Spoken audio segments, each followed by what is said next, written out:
السلام علیکم ورحمۃ اللہ وبرکاتہ۔ کتاب تاریخ اسلام سے ہم بنو عباس کے عہد کا مطالعہ کر رہے تھے۔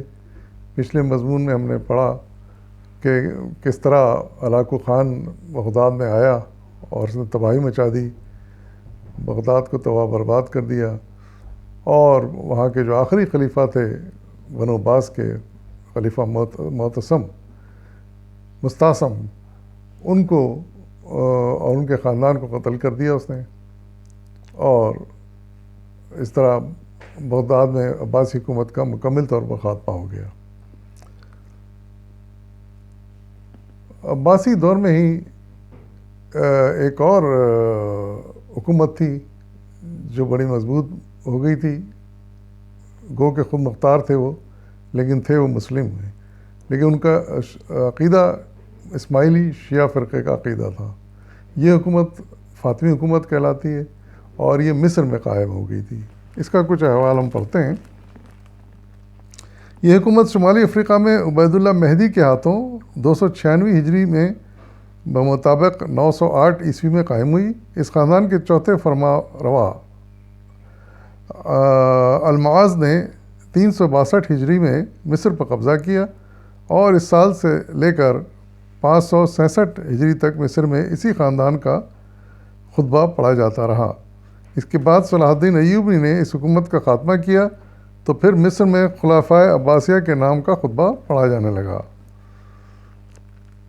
یعنی پھر جب سلطان صلاح الدین ایوبی نے اس حکومت کا خاتمہ کیا تو پھر خلفائے عباسیہ کے نام کا خطبہ پڑھا جانے لگا، یعنی انہوں نے عباسی حکومت کو تسلیم کر لیا۔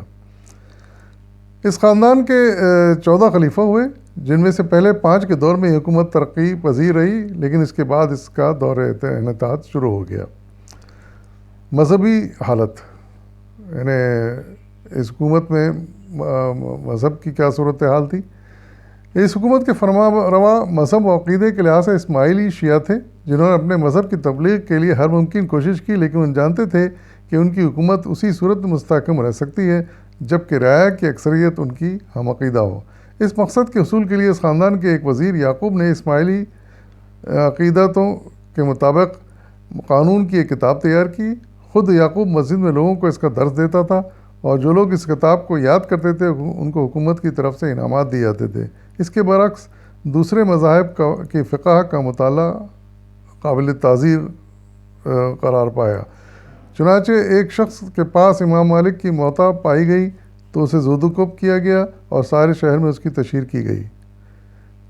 411 ہجری میں جب ظاہر خلیفہ ہوا تو اس نے حکم دیا کہ شیعی فقہ کے سوا تمام فقہ ملک سے نکال دیے جائیں۔ یعنی اس قدر غلبہ تھا شیعہ فرقے کا اور ان کے عقیدوں کا کہ وہ اپنے عقیدے کے سوا کسی اور عقیدے کو برداشت کرنے کے لیے تیار نہیں تھے، اور اس لیے ان کے دور میں یہ حکم دیا گیا کہ دوسرا کوئی فرقہ عقیدہ پڑھایا نہیں جائے گا۔ تو اسی خاندان کے الماز اور عزیز کا عہد مصر میں اس خاندان کے انتہائی عروج کا دور تھا، یعنی فاطمی خاندان کے عروج کا دور یہ معاذ اور عزیز کے دور کا تھا۔ تجارت و صنعت اور ترقی اور دولت کی فراوانی نے علوم و فنون کی ترقی کے لیے زمین ہموار کر دی تھی، جس سے مصر کی شان و شوکت میں نمایاں اضافہ ہوا، یہاں تک کہ المستنصر کے عہد میں بھی مصر عالم اسلام کا تہذیب و تمدن کے لحاظ سے ممتاز ترین ملک تھا۔ ناصر خسرو، جس نے 1542 عیسوی میں مصر کی سیاحت کی، لکھتا ہے، سیاح کا تبصرہ ہے ان کی حکومت کے بارے میں۔ خلیفہ کا محل 30,000 نفوس کی آبادی پر مشتمل تھا، جن میں سے 12,000 ملازم تھے، اور حفاظتی دستہ 1,000 پیادہ اور گھڑ سوار پر مشتمل تھا۔ صرف دارالخلافہ میں حکومت کی طرف سے 20,000 مکانات تعمیر شدہ تھے، جو پختہ تھے اور اکثر 5 یا 6 منزلہ تھے۔ اتنی ہی ان کی 7 دکانیں تھیں جو عام لوگوں کو کرائے پر مہیا کی جاتی تھیں۔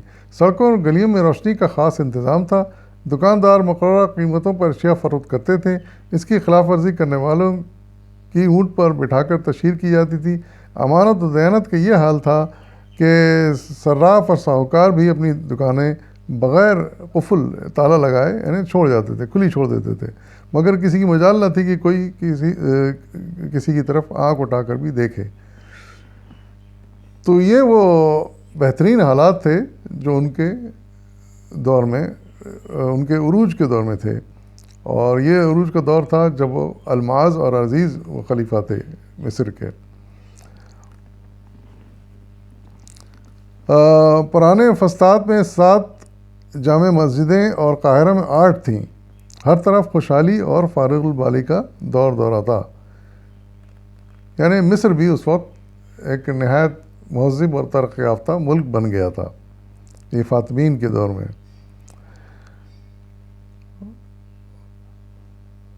العزیز جو وہاں کا خلیفہ تھا، فاطمی خلیفہ تھا، خود ایک شاعر اور علم دوست حکمران تھا۔ اس کا دربار ماہر قانون اور تاریخ کا مرکز تھا۔ اسی دور میں جامع ازہر قائم ہوا اور ایک عبادت گھر ہونے کے ساتھ ساتھ ایک اعلیٰ تعلیمی ادارہ بھی تھا۔ جامع ازہر اس زمانے میں بہت اسٹیبلش ہو گیا تھا۔ اسی خاندان کے ایک فرد فرما روا حاکم اس کا نام تھا، نے ایک علمی اور سائنسی ادارہ قائم کیا جس کا نام دارالحکمت یا دارالعلم تھا۔ یہ اتنا عظیم ادارہ تھا کہ اس کی کتابوں کی مرمت اور دیکھ بھال پر ہی 380 دینار خرچ آتا تھا، اور اس خرچ کو پورا کرنے کے لیے حاکم نے ایک علیحدہ فنڈ قائم کر دیا تھا۔ اس ادارے کا مقصد ایسے علماء تیار کرنا تھا جو اسماعیلی مذہب کی تبلیغ و اشاعت کر سکیں۔ اس دور میں مصر نے فن تعمیر میں عظیم الشان ترقی کی۔ قاہرہ میں جامع مسجد ازہر، باب الفتح اور باب النصر اسی دور میں تعمیر ہوئے۔ ان کے علاوہ سڑکوں، پلوں اور نہروں کی طرف خاص توجہ دی گئی۔ ان کے دور میں غیر مسلموں سے سلوک۔ یہودیوں اور عیسائیوں کو ہر طرح کی شہری آزادی حاصل تھی۔ ان کو جو رعایت اس دور میں حاصل ہوئیں اور سیاسی آزادی انہیں نصیب ہوئی، وہ انہیں اس سے پہلے مصر میں کبھی حاصل نہ ہوئی تھی۔ حکومت کے ہر بڑے منصب کے دروازے ان کے لیے کھلے رہتے تھے۔ تو یہ مختصر حالات تھے مصر کے، جو کہ اس وقت کے عظیم اسلامی ممالک میں شامل ہوتا تھا۔ تو اس طرح اس دور کے حالات مکمل ہوئے، لیکن کچھ اور چیزوں کی تفصیل آئندہ اس میں انشاءاللہ بیان کروں گا، جو حالات جو اس زمانے میں پیش آئے۔ فی الوقت اجازت دیجیے، فی امان اللہ۔